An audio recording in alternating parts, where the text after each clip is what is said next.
Dear Tim and Moby, what was the Civil Rights Movement? From PJ.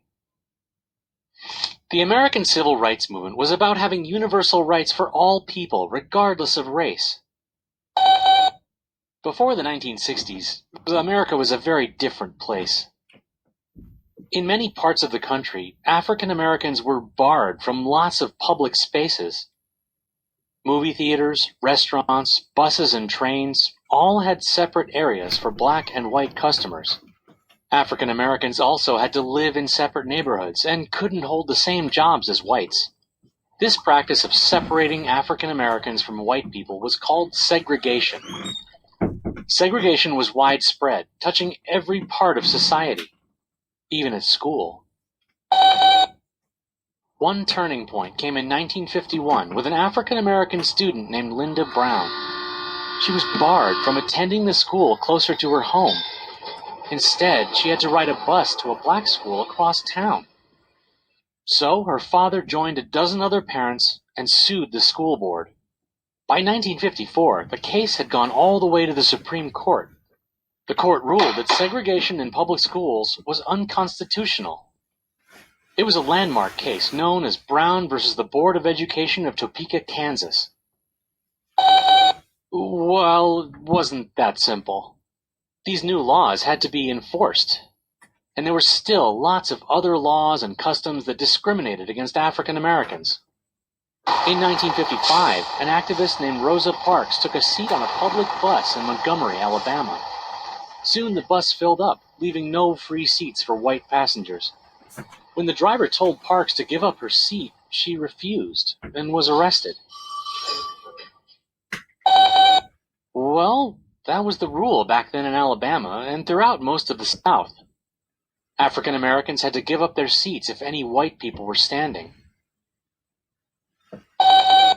Joanne Robinson, another activist, and Dr. Martin Luther King Jr., a Baptist minister, organized a boycott of the city's bus system.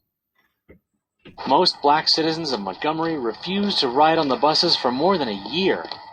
They chose to walk rather than submit to unfair regulations. The boycott led to a lawsuit, and in 1956, a Supreme Court decision banned segregated buses. But the fight still wasn't over. Dr. King and other brave activists organized nonviolent protests across the nation.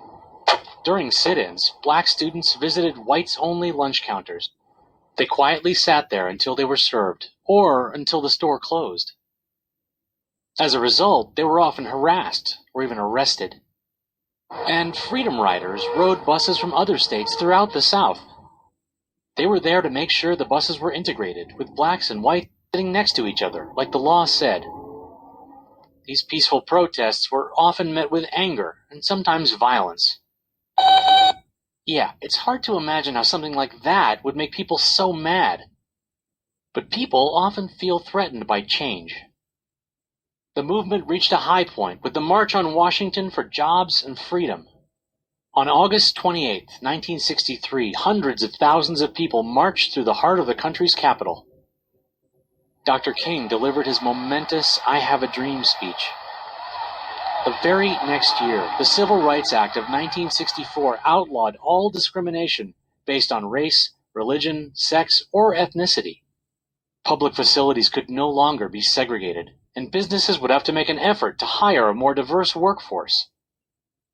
The door to racial equality had opened, but there was still a long way to go.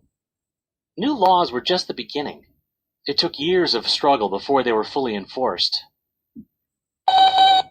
Well, changing people's prejudices, that's something no law can fix. African Americans have continued to face violence and discrimination. But dedicated activists are keeping the world's attention on the issue. The legacy of the civil rights movement lives on in these new generations, and in other groups who have been inspired by its successes.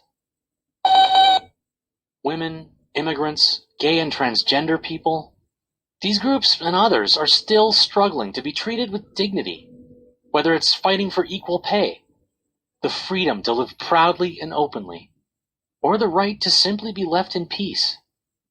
If there's one thing we've learned from the civil rights movement, It's that history is on their side. You have a dream too? Let's hear it.